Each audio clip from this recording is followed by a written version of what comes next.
What up, y'all? Welcome to our first episode in our newly furnished studio. Jimmy Dukes and shit. No, I'm just playing. But anyways, guys, this is my boy Eric, good hockey buddy of mine, and wanted to sit down and talk to him about some experiences that he's had. If you guys didn't know, I slowly started going into talking about other stuff other than gaming stuff. And then, you know, I approached Eric a while back. I've known you for what, like 20 plus years? 20 plus years? 20 plus, I'm going to say, yes. Yeah. So, you know, we were going to just talk about a little bit of hockey stuff and then just some of the experiences he's had because of the traveling that he's had to do. I mean, opportunity to do because of hockey. You know, if y'all don't know, I grew up playing hockey as well. You know, I grew up playing in the mid-90s. I met Eric out in Nations Tobin, and you know, even though he was younger with me, we've been together and been friends and played numerous tournaments and many tournaments, many games, seasons together, winning them. Right? Yeah, man. Trouble. Yeah, double trouble. Yeah, man. We go to Vegas and you know playing USA Inline Cup and shit like that. But you know, I wanted to talk to you about some of the experiences you got to play because of the international thing, because that's one thing that I'm not envious of it, but it's dope that I get to see somebody that got the opportunity to do that. You know what I mean? Not a lot of people understand that not only do we live in El Paso, but you got to play for Mexico international team and you got to travel. Exactly. Yeah. I first of all, thank you, Jimmy, for having me here. Yeah, of course, man. Cheers, bro. This is something we've talked about for quite some time. Yeah, man. So. Cheers on that. GG's on that, man. Yes, sir. Well, I not only just Mexico. Remember when we were younger, Alan, Tony, Zach, myself, we were able to play with the junior team USA. Oh, yeah, that's right, for AAU. Yeah, for AAU. We didn't go international with that one, but we did play together for, I believe it was the Junior Olympics, obviously in New Orleans and Detroit. Yeah, that's right. Yeah, that was cool that they had like the regional teams and stuff like that. Yeah. And there was my ass was too old by that time that you guys were all doing all that. All that fun started. The fun stuff started. You were already estabas viejito, right? With my old ass out there, and but you know it was crazy because as we you know we did travel hockey and everything through you know our teenage years, and I started getting like you know pretty decent in my early 20s, but at that time we started playing AIHL and AIHL and PIHA. And you joined the military, right? Yeah. So I remember I did get to do sorry, the table. No, you're good, man.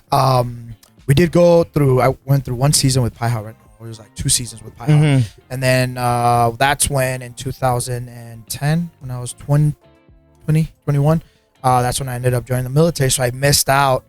I think it was like 3 or 4 more years with you guys that you guys kept playing. Yeah, man. I know it was crazy because at that time, we were playing PIHA and AIHL. Well, we played PIHA for a couple years, and then the league was pretty cool, man. Now, you know, a lot of people don't understand that we're just El Paso guys playing hockey. We're playing roller hockey, but we got to travel and got to go and you know go to different places, meet some cool people. Exactly. I think that's what my dad loved most about it, and I'm sure your dad did too. Is like when they got to see us go out of town and play outside of it.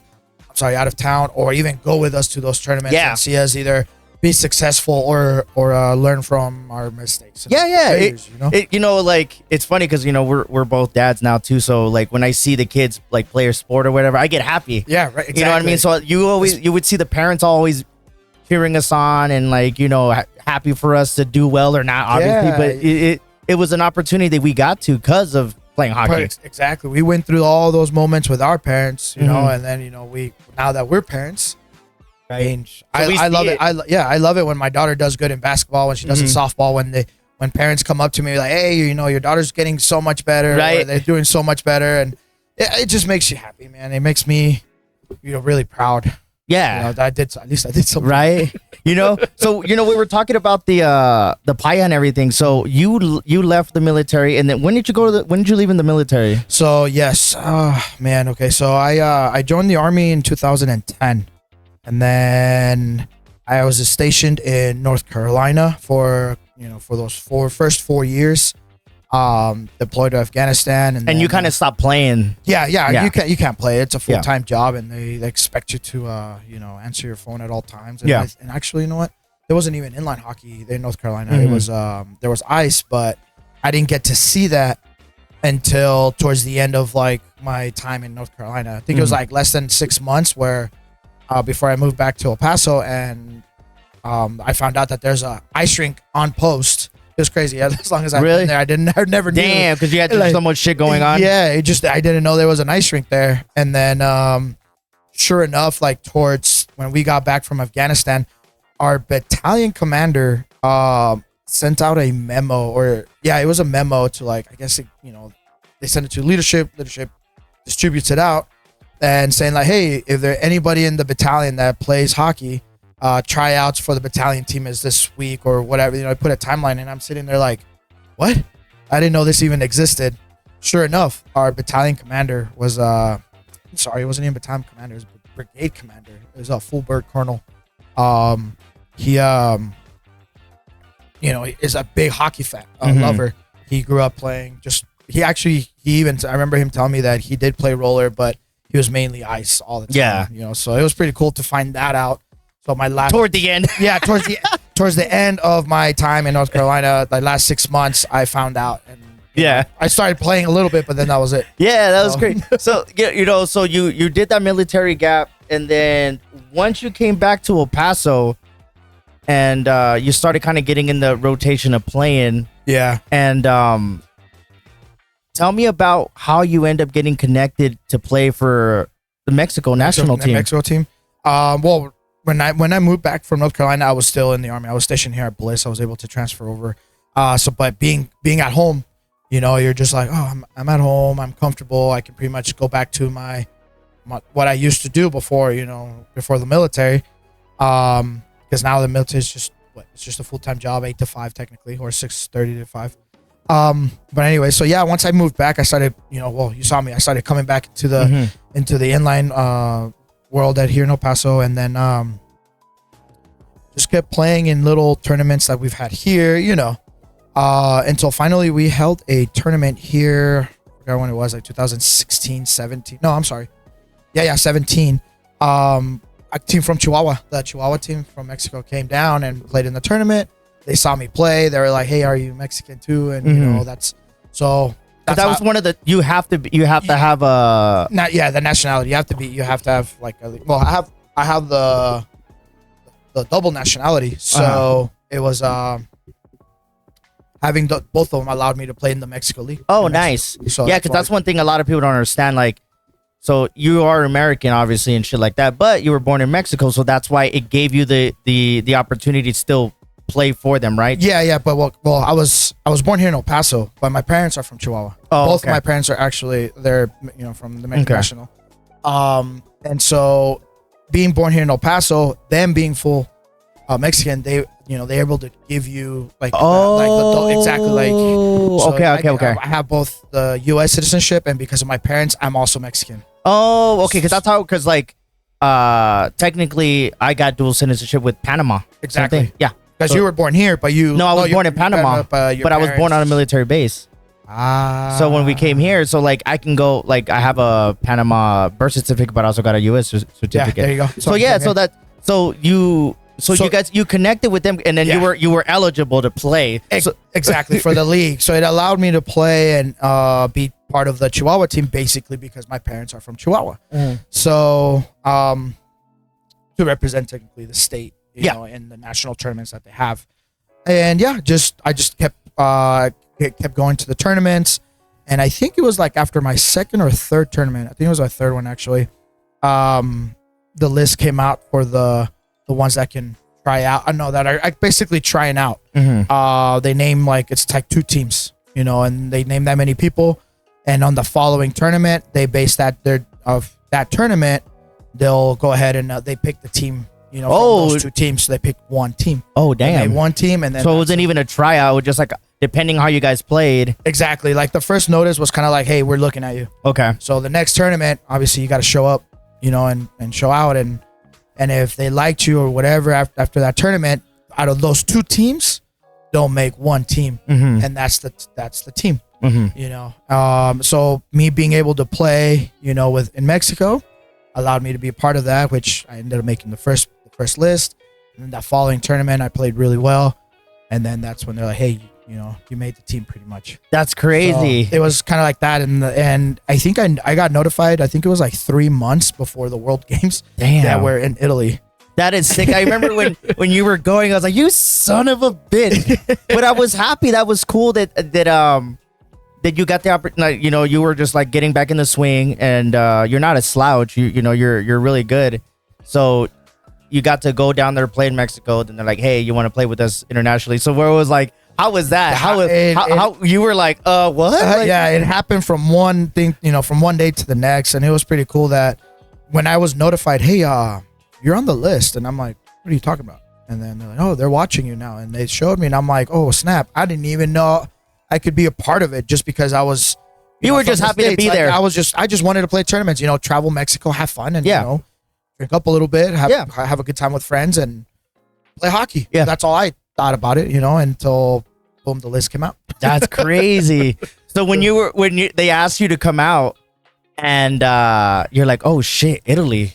Like, you're like, whoa, what the fuck? Okay, so I think both you and I can you know, connect with this is the fact that playing hockey just out of town is heck yeah, right? Yeah. Right, you're happy, and we get to go to a tournament. It's gonna be fun. But when I was like, oh shit, like I can go to Italy. I thought it was a once in a lifetime opportunity, and I could just hear my dad tell me, like, hey, you know, fucking do this shit, dog. Why not? You know, you have the time, you have the ability to do it. And I ended up doing it. So tell me how that went, because I remember, if I'm not mistaken, you went early. You guys practiced for a couple days, and then you guys flew out. Yeah. So, I've been on what's that already? Going on 3 World Games. So what do you mean by World Games? So the competition of like the international World Games where all the countries meet up and play it out, you know, and see who wins. And that the first one you went to was in that one was Italy. In Italy, Asiago. Yeah, there you go. It was Asiago, and then the second one, Colombia. And then I'm sorry, no, whoa. The team went to Colombia. I couldn't go to that one. I don't remember why. Couldn't go to that one, but it was the Pan American Games or something like that. So it was like, because I know there's different organizations for the World Games. It's like FIRS. And you got USARS first. And then you got NARCH and State Wars and all that. But yeah, no. So I didn't get to go to that one, but the following one immediately after that was Italy again. And that's when we were at Asiaga, and then I think it was Roana, and one more. I forgot how to.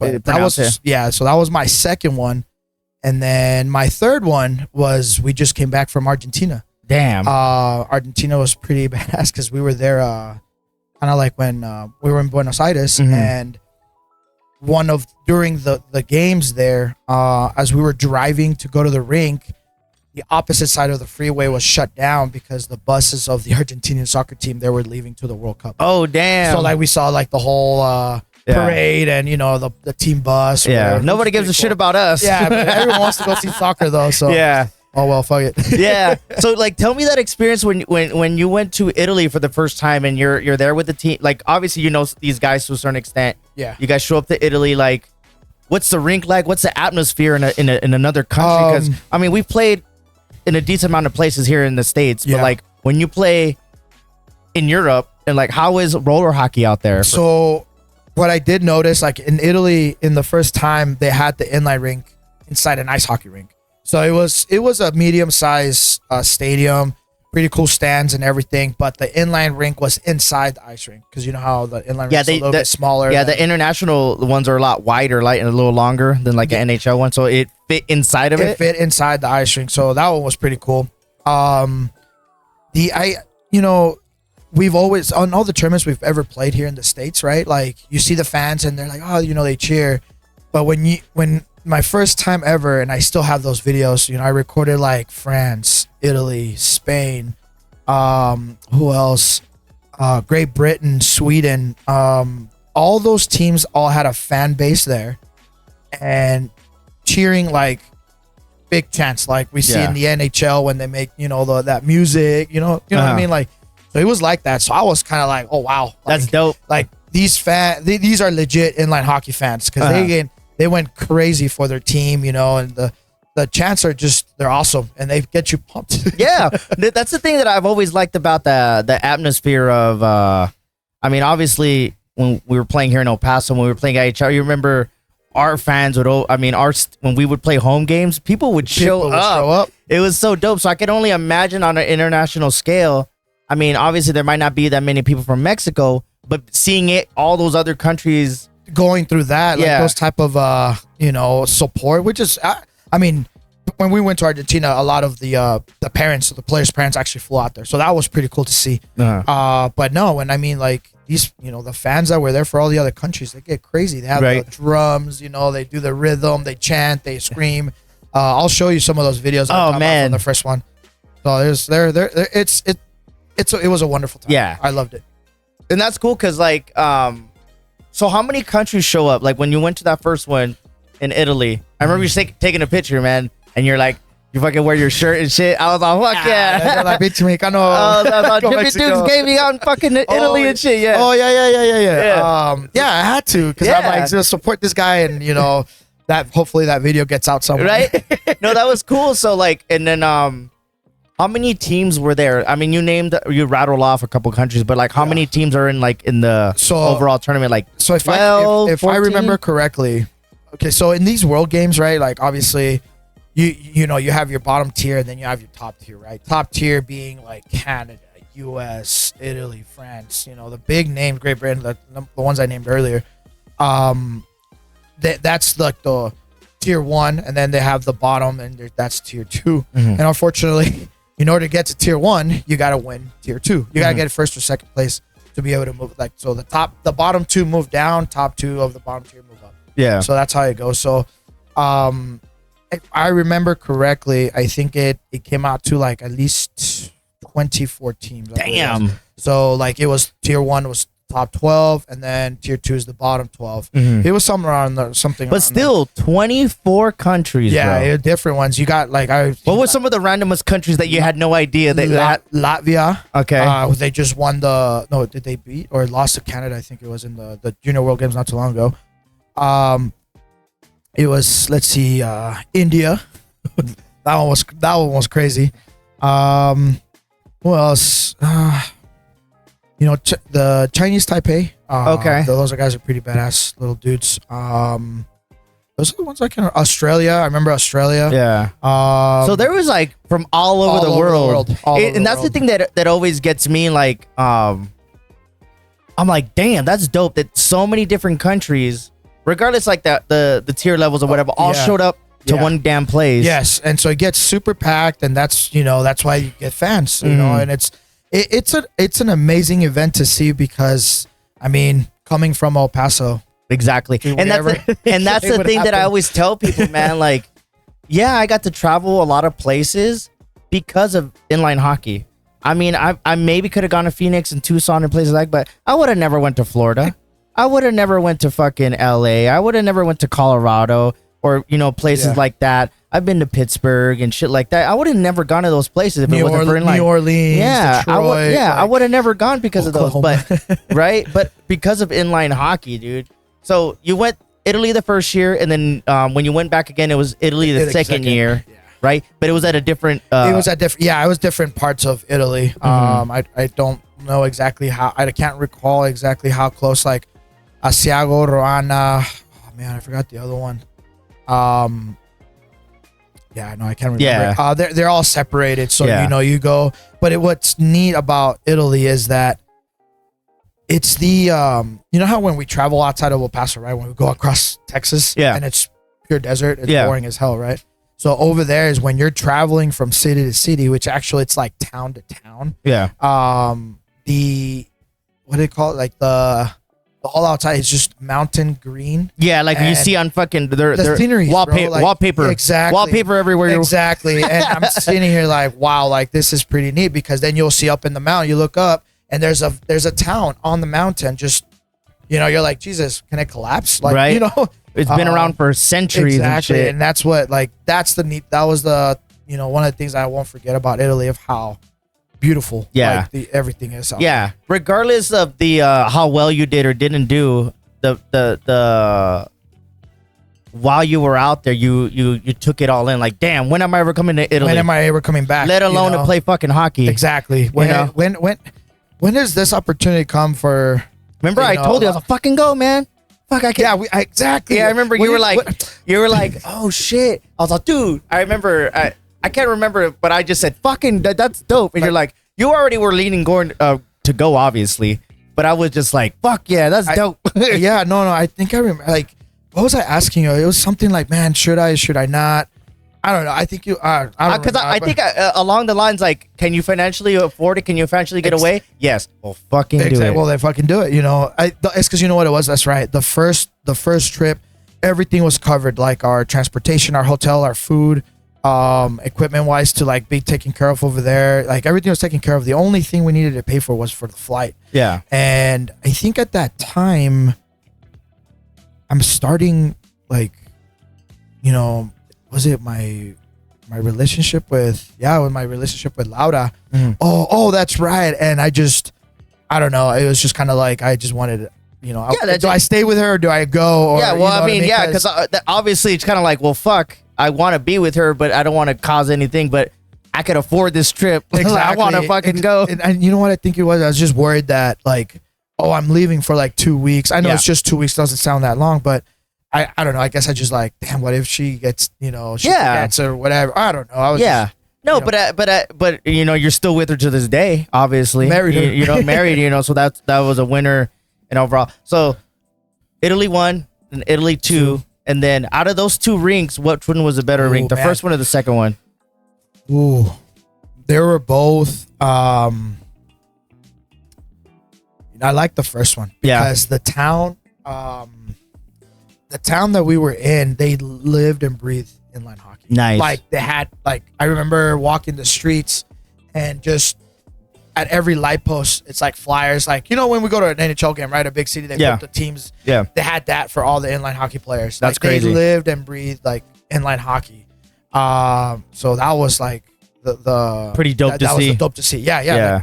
Like, to get, you know, to go to the nearest store, it's like you drive like 20-30 minutes. And the way you leave, it's like through mountain, and you know, because it was beautiful. Like I will never forget that place. Yeah, and then so you did Italy, and then Argentina.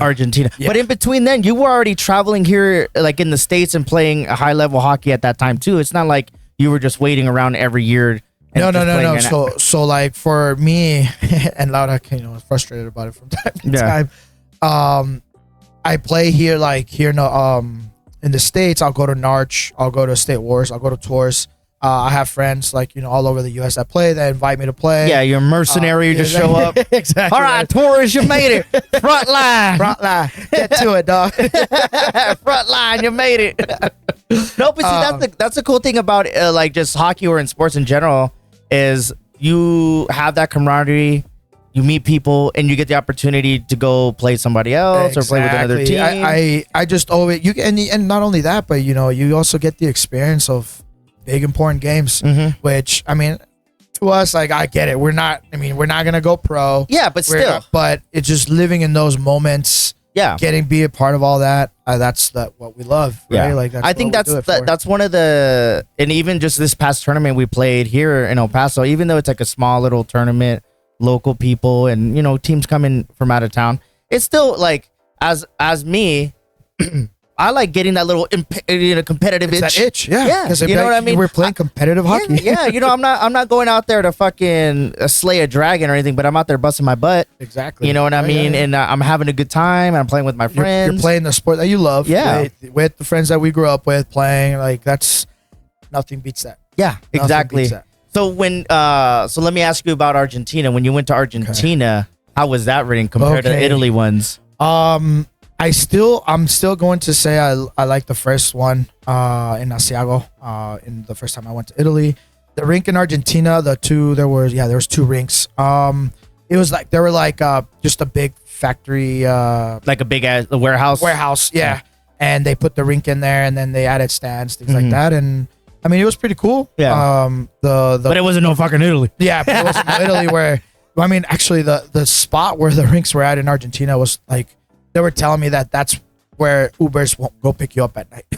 Where Ubers won't pick you up. So the cheapest fucking place is where we're gonna hold this tournament. I have no idea or how they did it, why they did it. But me and one of my friends, the hotel was like a 15-minute drive, 10 to 15-minute drive in the car.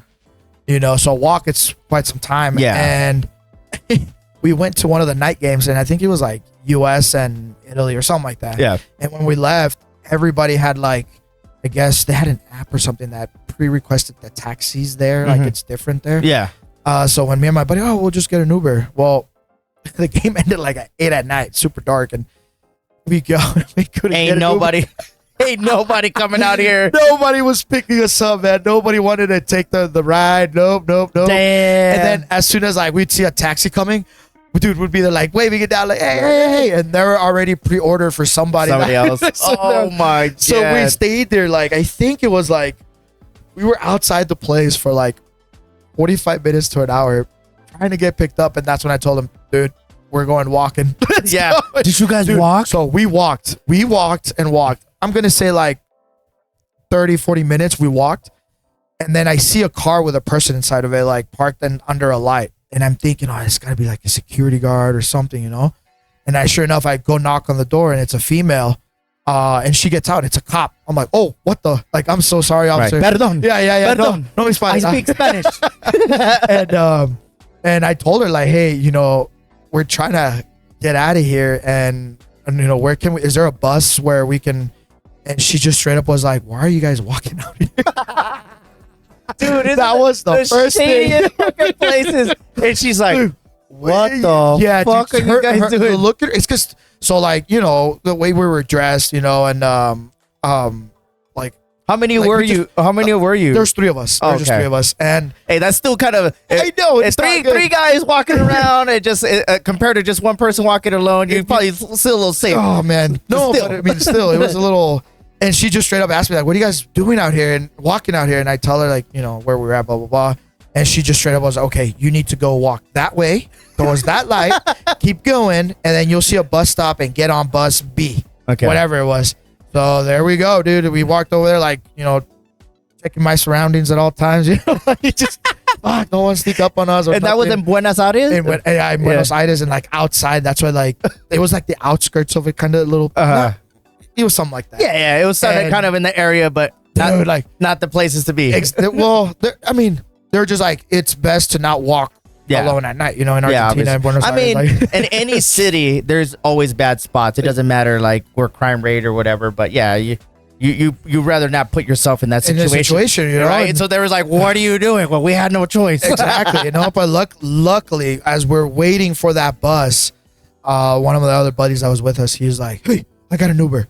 And then when we looked it up, he wanted us to walk a little bit, a quarter mile or something down that route. And that's where when he picked us up, at the time I didn't really know why the Ubers wouldn't pick us up there. You know what I mean? They're just we just weren't getting them, and we get in that Uber, and I told him it's crazy. We had to walk for for this long because we're waiting for this long.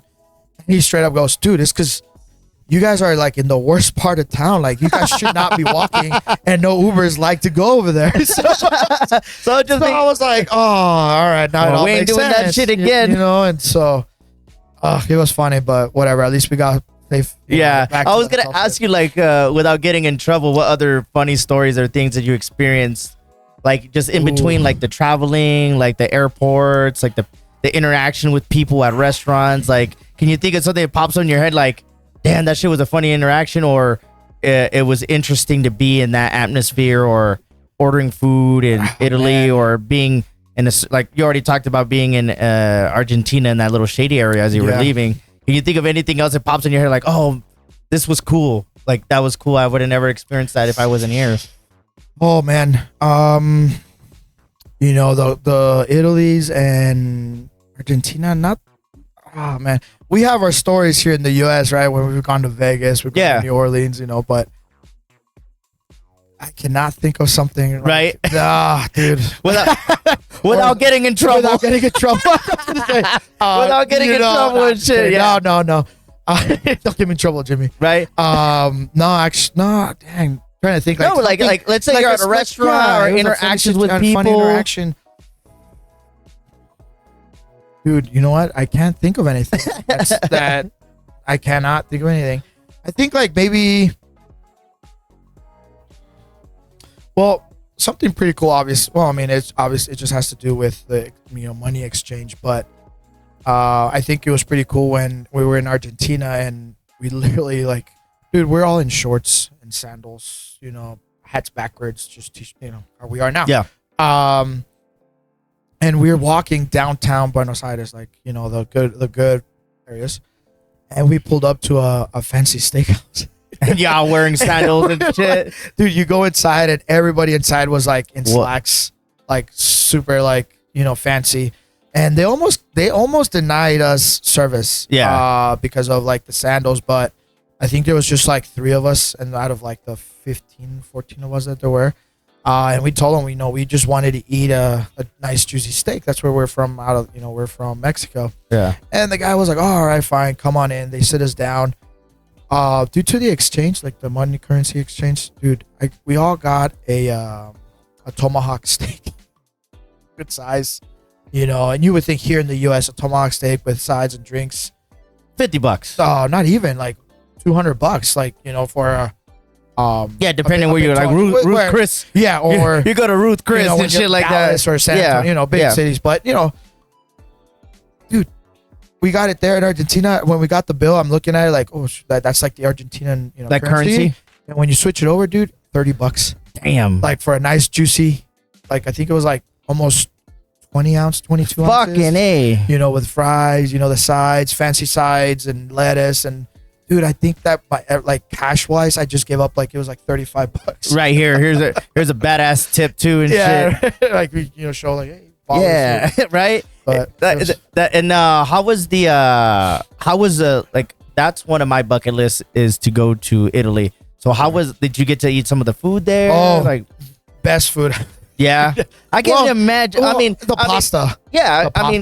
Compared to here, our pasta compared to somebody else, depending, where you get it or whatever. But over there, just being in Italy, eating pasta or eating their dishes and shit like that. Every night was pasta, spaghetti, like all the different types of pasta. Carbon up, brother. Carbs, dude. Carbon up. I came back like super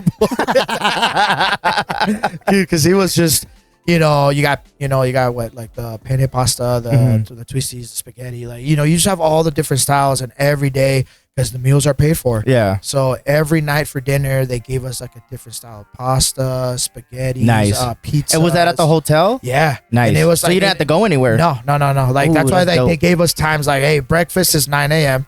In Italy, breakfast you're talking like, granola, yogurts, hams, different style of hams, different style of cheeses. Damn. Croissants. Fucking getting hungry now. Dude, they were like, and I'm always thinking like, oh well, no wonder they're not, they're a lot skinnier over there because the way they eat is different. Fucking good old fat Americans over here. I know. Fast food all the time. Bitchy McDonald's. Yeah. I won't get in trouble for that. Right. And then of course they're like, hey, come back at 12, 1 o'clock for your lunch. And then dinner's 6, 7 o'clock. Damn. Boom. That was it, dude. And everywhere we could go wherever, but as long as, if you didn't want to come back to eat, that's on you. Yeah, exactly. You had to go buy your own food. Yeah. But if you want to eat, you had to come back to the hotel. But the neat thing about it was that in Italy, like the rinks were in those towns. So like you didn't really have to go. You'd go if you walk anywhere. Like you go from the middle of the city or the town to the outside of one. You're talking like 10-minute walk, 15-minute walk. Yeah. So like it was just everything's within reach. So nice. like, oh shoot, 10 minutes before dinner, let's go. Except in Argentina. In Argentina, no, Buenos Aires. Hell no, that place. Did you? Jesus. So from the hockey aside, when you were done with the games and stuff, did you guys get to travel, like check out certain areas? Yeah. We immediately, like, after, because all of our games were like there. I mean, it's one game per game. I'm sorry, one game per day. Okay. And they were early. They're like, you're done by like 1, 2 o'clock in the afternoon. So even sometimes in the morning, and so you play one, you put an hour and a half to 2 hour game, you're done for the day. So we'd go to downtown Buenos Aires. We looked at the shops. I bought me some shoes from over there, some like nice leather, fancy shoes. Got to eat different foods there, to try different restaurants. And the cool thing about it was that there was a Messi jersey stand at every corner. Right. They're like, this is our guys. So that was pretty cool. And man, should behold, dude, like I should have just bought a jersey. Right. There, you didn't think of it? I could say, hey, Messi won the World Cup. I got a jersey from Buenos Aires. For $20. Or whatever. Exactly. For I'm like, damn, man, Laura gives me a hard time. Right. Like, hey, why didn't you bring a jersey from? Right. Like, What are you fucking thinking, right? What are you fucking thinking? See, and that's what goes by I think the appreciation that we've been playing for so long, and a lot of people don't understand. And I'm sure that it happens in a lot of different sports: soccer, baseball, whatever sport, wrestling, jiu-jitsu, whatever that you do. When you're growing up and you get to travel, since we traveled when we were so little, I think you appreciate. It's all about appreciation. The appreciation, and a lot of people don't understand that. And like for us, I mean, we didn't come from rich ass families, and our parents did whatever they needed to do for us to have the opportunity to go. So that was one big thing I was always big on, because my parents couldn't go with me really ever. Yeah, I remember. So, but they made sure I was able to go. Yeah. So when I went, I made sure that I fucking didn't fuck around too much. But I mean, I tried my ass off everywhere I went. Exactly, because without our parents, this wouldn't be happening. Yeah. And it was crazy. It's crazy because you and I both, along with everybody else, the guys that when our parents couldn't go, we had to go, fit into another car with somebody else. Yep. And, the parents give them the money, and that's how we traveled and got to do all that stuff. And yeah, dude. What you were saying, just like we got to go to Tucson, Phoenix, Vegas, LA, San Diego, fucking Colorado, fucking New Orleans as well. New Orleans, Florida. Oklahoma. Dang, dude, I didn't go to Oklahoma. I've been to Pittsburgh. But yeah, all because remember San Jose? San Jose. Skylar, you and I. Yeah, San Jose. I love that. Oh, I forgot about that. San Jose. And then we went to San Jose, and they're like, oh, well, let's go to San Francisco. It's 45 minutes. We drove. We were all wearing shorts, and it was fucking cold. And it was cold. And we had to buy it. We were just like, ah, damn it, But dude, and then when we like crossed the bridge the first time, and we got lost, and it turned us around. We were like, ah, damn it, we gotta go back. But dude, that's funny you said, but because of hockey. All because of hockey, man. And I think that's the coolest thing. We're older guys now, but I remember just even Midland tournaments. You know what I mean? Odessa tournaments. When I was little, dude, it was cool just to get out of town and be in a hotel with your friends when you're 13 or 14 years old. Exactly. And then your parents fit you in a room, and you just right? Figure it out. Two people to a bed. Shit like that. That's all we could fucking afford. The one joke I'll never forget is we did it there in Odessa. And who was it? Remember Brian Foster? Yeah. So shout out to Brian. What up, Brian? Foster, wherever you're at, man. Say what's up. Congratulations on your wedding and all that. Hey, he posted a picture today. He's starting to play hockey again. Hey. So he's happy about it. Good shit. But anyways, the bigger joke, dude, that we went to, we grabbed, those little trash cans, right? Like, and we did it in Vegas too. We from the restroom, the purple trash cans. We fill it up like halfway with water or 3/4, and we go to the neighbor's room and we tilt it and knock on the door.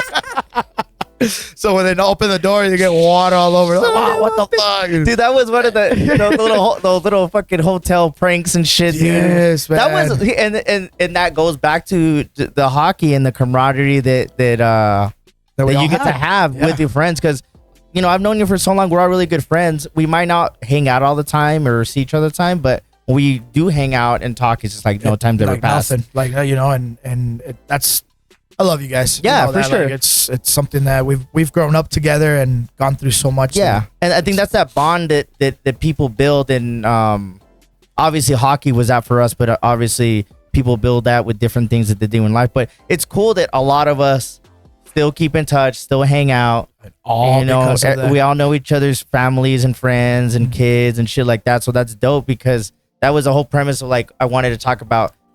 We get to travel because of hockey, and it was cool that you got to travel internationally, and you still and I'm still doing it. Yeah, you still do it now, right? Yeah. So I guess at the end of this year in November, we're going to back to Argentina for the Continental Games. Cool. And then next year, for the World Games, they're already telling us they're in Rome. They're in what? Rome. Damn. So I guess I get to really. We need a Panama team. Like we get to live up in Rome for a little bit. Hey, we need a Panama team. Hey, Panama, you need my little Has will be out there. You know what team went this last time? Ecuador. That's dope. That was like something I didn't expect. Yeah. There you go. That's a team that just like random Ecuador country that would like, oh snap, they brought a team out here. Shoot, they even the Irish. Yeah. Oh my God. Ireland. There you go. Ireland. They were out there. Yeah. And we whooped their butts, but yeah. But it was good. It's good. I know, and you played good too. I mean, I saw some videos of you, and it's not like you guys were fucking murdering people, but at the same time, you guys weren't getting your ass kicked, right? No, there were. Because on the scale of like for Mexico international level, like unfortunately, we're in tier 2 comparing to obviously Canada, US, Great Britain, the big countries, But this last one in Argentina, dude, we put in work. Mm-hmm. We pulled out a win with, let's see, obviously we ended up playing Ecuador. We beat them. We played Japan. That was another one. Japan. Germany. That was a game that, unfortunately, that was the one where I kind of I tore my groin. Mm-hmm. But we played Germany and we beat Germany. Mm-hmm. That one was cool. And then for the first time after the round plays and playoffs, how we were playing, and we ended up playing Canada. Mm-hmm. Dude, I don't know how it happened. They were losing the close games. Like every game they lost. So they got bumped down. Yeah, they were towards the end, of the playoff runs. If you're not doing too good, they start moving you down the line, and unfortunately Canada, even though they're a powerhouse, they would lose in overtime. They were or by one goal. They couldn't put it away, and it landed where we were winning, they were losing. We played Canada, and we put up I thought we were gonna win. I was like, dude, we're gonna win this. But they ended up beating us 4-3 or 5-4. Yeah, I forgot. But either way, you're going in there it's not like you're gonna try your fucking ass off. We're gonna try to fucking win this bitch every game. We're out there to. Obviously, you're having a good time and you're, again to do all this, but at the same time, you're there to fucking win. Exactly, and the goal. Well, how we as the players we view it is we have to put on a good show for the the president of the federation in Mexico, the vice president. We want to show them that hey, hockey matters. And we're worth it. Because. Like I said, remember the first trip to Italy was we had to play our flights. Every trip after that, because we've been doing good, we put up good results. We may not win the tournament, but we're putting. Hey, we're putting up winning records. You guys aren't going backwards. In other words, you guys are steadily climbing, getting better every year. Exactly, and they're paying for everything. That's cool. Man. They actually last time they gave us sticks, wheels, gloves, helmets. They gave us the works. So that was pretty neat. That's dope.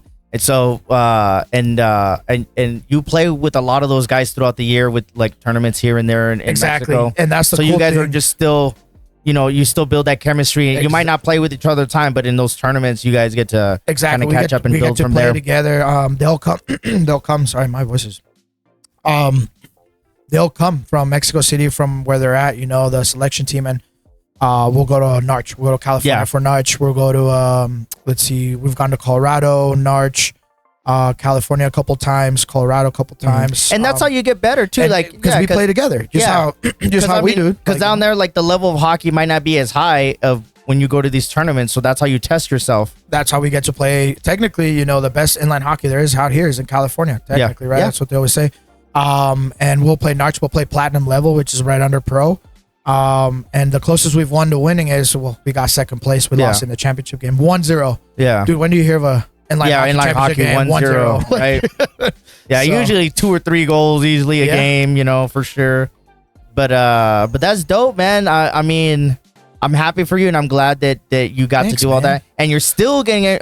I mean, God willing, and I mean, everything works out that you're able to keep doing it, until you can't. Yeah, I mean, I think that it attests to yourself, like taking care of yourself, taking care of everything you got to do at home, and still being able to loop that in, because, like you said, we aren't going pro, we're not doing this, but this is. This is what we love. Yeah, we love doing. We love the sport. You know what I mean? So I thank my dad. Yeah, you're able to juggle all this stuff to do that. Exactly. Because you're a good husband. You go to school. You're a good father, and you're able to loop in that kind of stuff. And a lot of people always tell me, "Damn, Jimmy, how do you do all this?" I'm like, dude, if you got good communication with your partner, and you balance everything in life, like everything is possible. Like you can do whatever the fuck you want. Exactly. And it's cool seeing you do that, man. I'm happy for you, and I cheer you on all the time, man. And it's dope that you're able to go to Narch and all this shit, and still get to play hockey. I like you said, communication with my wife. She, at first I was kind of like a little shitty to it, being new to marriage. No, man, my wife's like, dude, as long as you let me know in advance, like that way we can schedule things like, no problem. And that's why I'm able to do it, because I communicate with her. Sometimes there's a little bit here miscommunication in there, but dude, I mean, that works out. Like that's with everything. I mean, that's with everything. Where do you want to go eat? There's God, well, say something already, right? But that's dope, man. So I mean, ending on this, what's the next tournament that you're looking forward to? What do you got going on this summer? So are you guys meeting up with the national team at all? We were supposed to, actually. We were supposed to the second weekend of July, but unfortunately that did not go through. But I'm still playing. The first week of July in 2 weeks, I go to Narch again. I'm playing with a team with the Chupacabras from Austin. They asked me if I could go play, and I was like, you know what, I'll do it. Mercenary, right? Because it didn't fall through for us, so I still you saw the opportunity to go and shit. So let's go. So I have that. I just got back from Mexico City from that national tournament over there. And what else do I have going on? We got Narch, and then I know there's another one in Mexico City, but that's not till November. And that's cool that you get to go back and forth down there, so often, and it's not too crazy as far as expensive. They take care of us, because I think I'm Mexican. I'm Mexican. When you here's my birth certificate. Being on, that's the cool part. You show results, they take care of you. And for me, it's kind of like they know that I have to travel a lot back and forth. So gratitude, they appreciate it. Here you go. Here's here's how you pay for your stuff. So thank you very much, and that's why I gotta keep going. They supporting me, so I gotta show out. That's dope, man. Well, I appreciate you coming on, man, and awesome. Talking about your little journey, and we'll have you on again, man, and we're gonna have some other people on to talk about hockey stuff. But man, thank you so much for coming out here. Thank you for having me. And thank you for having me. All those cool experiences, man, will forever be embedded in your brain, dude. It's I'll never. I have pictures, videos that I'll never forget. Hopefully we'll see if we have a kid or not. Yeah, for sure, man. I can show, be like, hey, you can do something like this. So, and that's the thing too. Like I always tell my kids too, is like, look, you could do whatever you want, and then and still do it as an adult. People think that when you hit a certain age, you're too old to do this, you're too old to do that.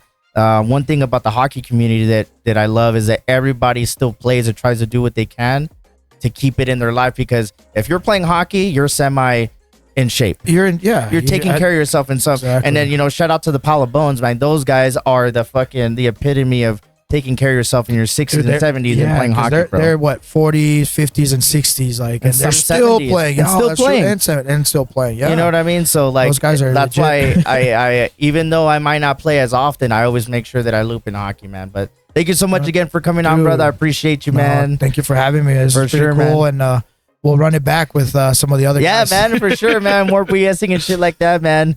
But thank you guys for watching, man. We didn't get your name. Fucking Eric Torres. My boy, man. But thank you guys for listening in or watching. Make sure you guys check out all the different channels. We're on Instagram, TikTok, YouTube, all that good stuff, man. And I'll be thinking about, how we had that talk of, I don't know, maybe #keep Eric might right? Might come to you live. Hashtag keep Eric and shit, man. We'll see. We'll see what happens. Until next time, peace out. Appreciate your guys' continuing time and support. Peace out, homies.